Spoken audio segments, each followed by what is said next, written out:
जय सिया राम।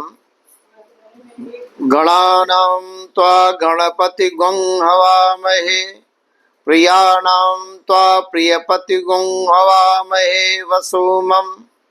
आहं जानि गर्धमा त्वमजासि गर्भधम्। एहि हेरम्ब महेश पुत्र समस्त विघ्नोग विनाश दक्ष। मांगल्य पूजा प्रथम प्रदान गृहाण पूजा। भगवन् नमस्ते सिद्धि बुद्धि सहिताय श्रीमन्गंगणाधिपतये नमः। भगवान गणेश जो विघ्न हरता है और उनकी कृपा जब होती है तो असंभव भी संभव हो जाता है। यद्यपि प्रत्येक संकष्टी चतुर्थी का बड़ा महत्व है, लेकिन अधिक मास में कृष्ण पक्ष की संकष्टी चतुर्थी जो विभुवन या त्रिभुवन के नाम से विख्यात है, बड़ी पुण्यदायी कल्याणकारी मानी जाती है। त्रिभुवन का अर्थ है तीनों लोकों में व्याप्त दिव्य शक्ति। इस दिन भगवान गणेश की आराधना करने से जीवन के समस्त विघ्न बाधाएं, रोग, ऋण, शत्रु, मानसिक कष्ट दूर होते हैं। सुख समृद्धि यश की प्राप्ति होती है। 4 जून 2026 सायंकाल भगवान गणेश की आराधना का बहुत उत्तम समय है।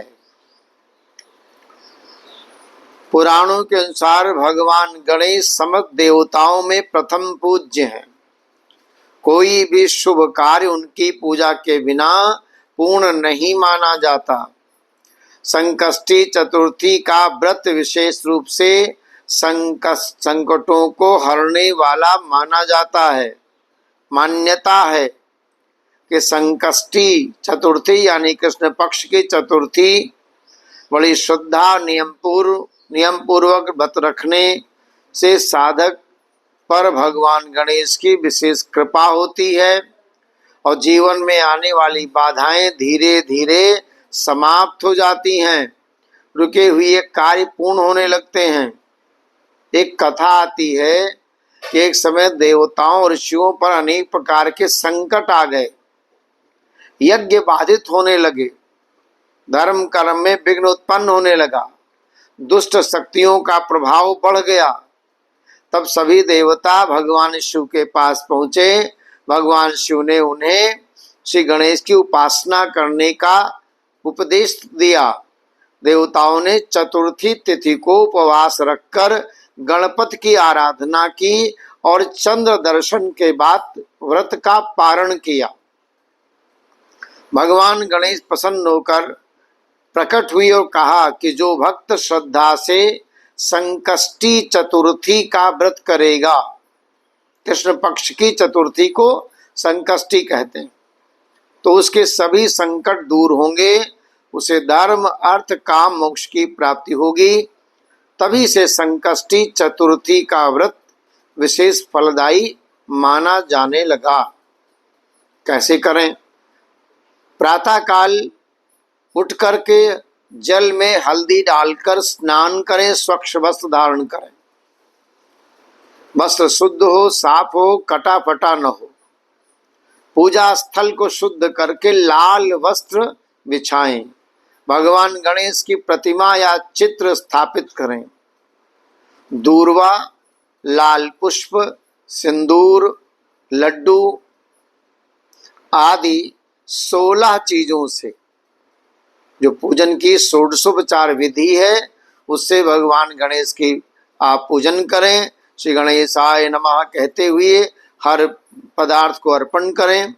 घी का दीपक जलाएं, धूप बत्ती जलाएं, गणेश अथर्वशीष का पाठ करें, गणेश स्तोत्र का भी पाठ करें, संकष्टी व्रत कथा सुने, रात्रि में चंद्रमा को अर्घ्य देकर व्रत का पारण करें। गणेश जी का मूल मंत्र ओम गंग गणपते नमः। श्लोक में आप प्रारंभ करें वक्रतुंड महाकाय सूर्यकोटि समप्रभ निर्विघ्नं कुरु मे देव सर्वकार्येषु सर्वदा।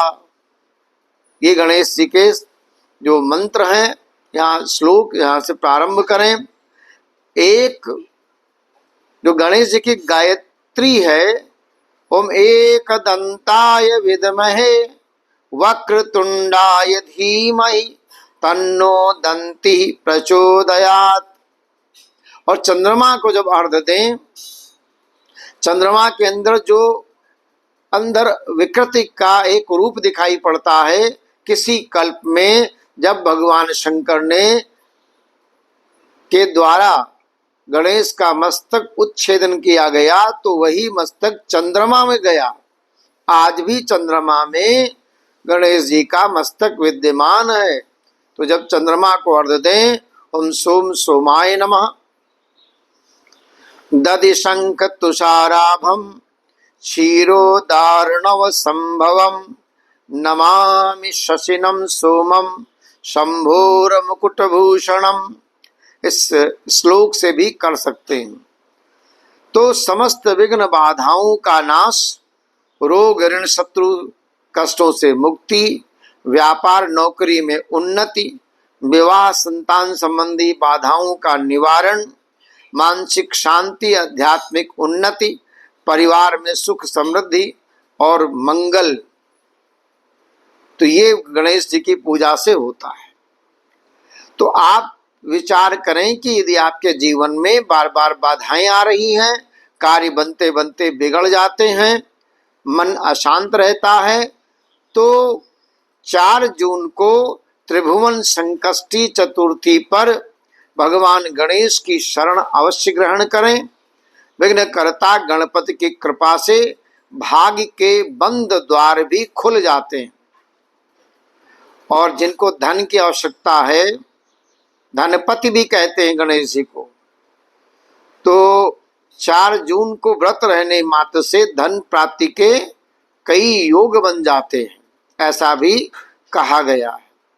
तो आप इस वीडियो को सुने और लाइक करें, सब्सक्राइब करें। यदि आपको ये वीडियो अच्छा लगा तो आगे बढ़ाएं, और सबसे नीचे आप जय श्री गणेश कमेंट्स में जरूर लिखें। जय सिया राम।